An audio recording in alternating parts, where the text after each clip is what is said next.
This is part 1 of review in preparation for the speech number 3, persuasive, extemporaneous, team-based live stream performance.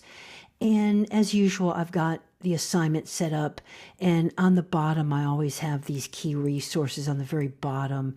And I wanted to start off with, first of all, is making sure that you're ready to rock and roll when it comes to the Monroe Motivated Sequence for your full sentence outline. Let's just go ahead and clean this up right here.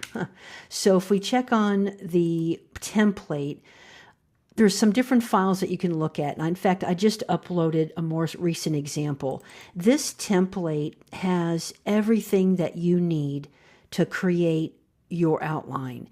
The only thing that I've changed from the standard Allen Monroe Motivated Sequence organizational pattern is I've added the statement of credibility. In years past, and it says here, these do not have statement of credibility. I did not require it, because Allen Monroe's speech organization pattern did not have it. But I truly believe as a speaker, you should always introduce your speaker credibility. So one thing I just want to make sure that when you're reviewing your final draft to turn in for your final rough draft on the hard deadline or the soft deadline, you're understanding when you go through this organizational pattern, it's very specific. Do both A and B. So you're going to have both an attention getter and a statement of credibility. And then I make the notation to pick one. For the needs step, make sure that you complete A, B, C, and D, and you want to label each of these sections. For the satisfaction step, you're going to want to make sure that you complete A through E. For the visualization step, you will pick one. And then for the action step, you want to be very specific what you want your audience to do. So keep in mind, this is your introduction. Unlike the first, if you're in my public speaking class, the first speech we did was an informative speech, and those were topical or spatial or chronological, and we never want to label the introduction with a Roman numeral. The Roman numerals are the body of the speech. This one is like the I before E, except after C. This is the except after C.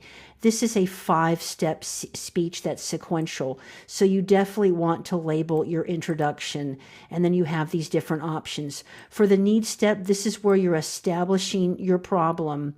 So you're going to give a concise statement of what the problem, and remember, the problem is not that we haven't implemented your solution. So never do you want to tell your audience what your solution is in the problem section.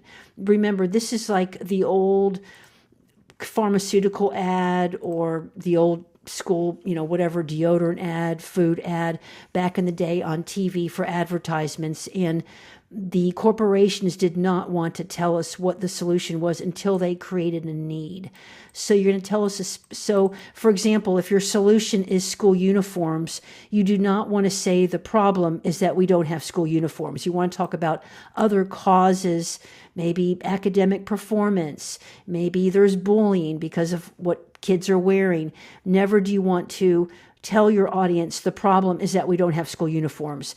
Illustration, these should be very specific, detailed examples, whether it's one example about an individual that's very detailed or several different examples tied together. There are multiple areas that you can tell a story in this speech. You can start off with an attention getter and tell a story. And sometimes I've seen students very effectively tell a story about a person in the attention getter. They dive deeper into that story, and then in the visualization step, they reveal that they were that person and their life has changed because they have implemented that solution or they've seen someone else's life change. So here is a very specific set of stories or one very detailed story. Ramifications, where you're going to provide your audience dollar amounts, time, data, whether it's, a number of people who have been impacted. This is an effective opportunity to show a pie chart or a bar graph. And then this is something, if you're in my public speaking class, you should recognize from the introduction, motivating the audience to listen. Why should the audience care about your topic? Your third main point is the solution to the speech. So here you're going to give a very concise statement of the belief or the action that you want your audience to adopt. Here is where you explain how your solution solves for the problem that you articulated in your need step. The explanation, I apologize. The explanation is where you talk about, you're going to explain how the solution is going to work. So if the solution is school uniforms, explain to us how that would be implemented. The school board is going to pass a policy, and within 6 months, they'll provide free school uniforms, or they'll provide uniforms at a very fair rate. Theoretical demonstration is where you explain to your audience how your solution solves the problem that you talked about in the need step. So maybe in the need step, you're talking about health problems. And I had a student who did very effectively this semester. She talked about health problems that she went through, and she actually started out the speech with some photos of herself, and then she talked about her lifestyle changes. And it was super cool how she showed how her lifestyle changes. And she follows up with pictures, right, of how her life has changed as a result of her implementation of her solution for her healthy lifestyle plan of action. Practical experience, this is where you want to show other instances in other countries or other states or other municipalities where the solution has been implemented and it's solved for the problem. There may be some studies. There may be a pilot program. When I was fighting the smart meters here in San Marcos, I would provide a practical experience, exemplar case studies in both California and Austin, Texas, where those cities had a smart meter opt-out program, and I used that for my practical experience step. Meeting audience objections, this is where you want to acknowledge any objections that your audience may have, and then answer those objections. In a minute, I'm going to show you an example of that. Here, you're going to pick one. So here's another storytelling opportunity in this speech.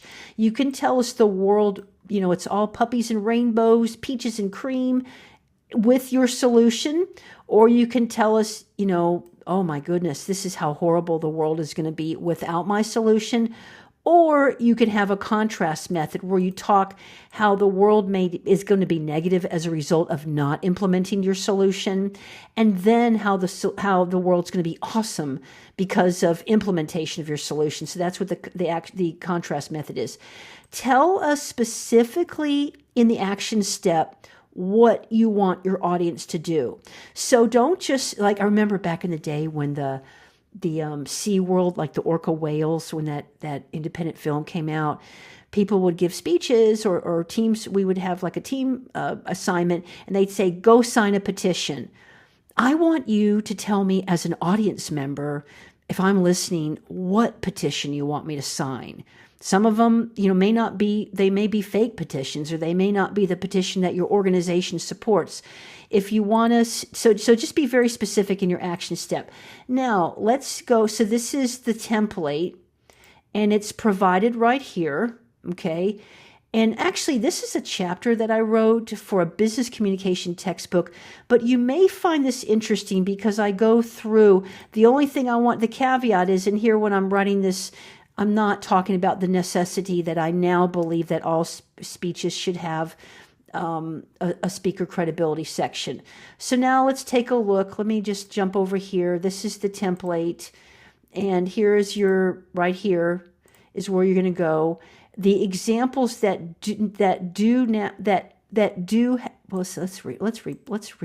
rename that. Examples. These do have the now required credibility statement. And let's just fix that one too. See how important it is to read over your speech before you do it? These do not have the now. Okay. So let's go into this one. This is probably your go-to, right? Notice, and this person set theirs up in tabs, which I'm going to require for future semesters because it just lays everything out. In the attention getter, in an article published in 2020, and notice how the source citation is exactly what I have taught you. And so this is their attention getter, and they're giving us a quote, and this is a startling piece of data. And then they have the speaker credibility statement. Brilliant. And they bullet it out. So notice this is not one huge paragraph. This is not a bunch of bunched up stuff. These are all bulleted so that your brain can skim these bullets and you're not going to get logjam looking at a paragraph and getting lost, because that's what happens when we have paragraphs and not bullets when we're public speakers, professional public speakers. Here is the statement: fossil fuels as a power source still represents 50% of the electricity in the world. Now, I'm trying to figure out what is the red flag here? Where does this data come from? And so now I'm gonna have to think about, is this student quoting this somewhere else? But here's a red flag. So this is actually a really good example. When you're going through to prepare your speech to submit, anything not from your brain, because this person's not a fossil fuel researcher, right? And the thing I want to applaud this speaker is we don't know what their solution is. The solution is nuclear power. And this is one of those instances where, as a teacher, I just love to support my students where they're coming from. I am horrified at the thought of nuclear power, but this student is passionate about it, and I'm like all day long, if you be you, okay? But what I am concerned about is that there's not a source citation. So this is a really good example. Anything not from your brain, you want to make sure that, and then same thing with this one. So this is something obviously just now caught in real time. Illustration. What they're doing is they're giving us a vivid, and you could even tell a story. You don't even need this research. This is brilliant what they're doing, because they're giving us quotes about how air pollution is impacted, and it results in 1 in 5 deaths, roughly the population of New York City. You can literally visualize that. And then they're taking it a step further here, talking about animals and different species, perhaps endangered species. And then they're also telling us the different ways that people get sick. This is brilliant. You could write a story about a little girl who has asthma as a result of, and you could just, tell us that story, or you could find a quote. Then we get into the ramification, which is the big data dump. And now here in the pointing section, and once again, I want to applaud this speaker because this is all bulleted. These are not paragraphs. So when you turn in your speech and there's a bunch of paragraphs, the first question I'm going to ask is, did you look at the examples that I uploaded to the Google Drive? And then the second question I'm going to ask is, did you watch the video where I was pointing out how brilliantly this particular speaker utilized bullets so their brain could skim versus getting logjam looking at a paragraph? Once again, do you notice how, and I remember when this happened. I sure do remember when this happened. And since there has been not a single other nuclear accident, and designs, operating procedures have been improved. And this is why I love to support students, because I remember this, and me as an audience member who has concerns about nuclear power, pow, between the eyes. They're literally embedding this in practical experience. This particular speaker could have embedded this here and talked about, some of you may have heard about this nuclear accident, and I want to address that. But instead, they embedded it in practical experience. That was an excellent way to use the Monroe.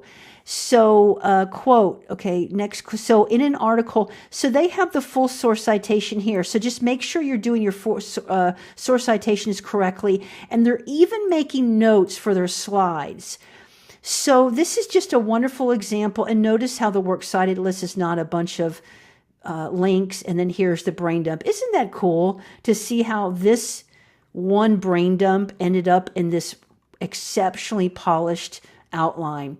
So anyway, these are some of the key resources. And the focus on this video is just to emphasize where you can find resources to create your speech. Looks like there's some people looking at it right now. That's kind of cool. Where you can find the resources and kind of a recap from lecture on how to create your Monroe Motivated Sequence organizational pattern. So in closing, if I was working on this speech, I would have this tab up, and I would actually copy and paste this, and then I would fill it in.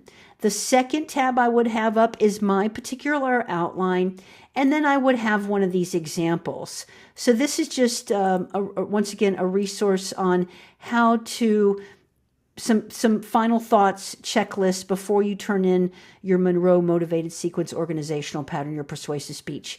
All right. Thank you for watching my video.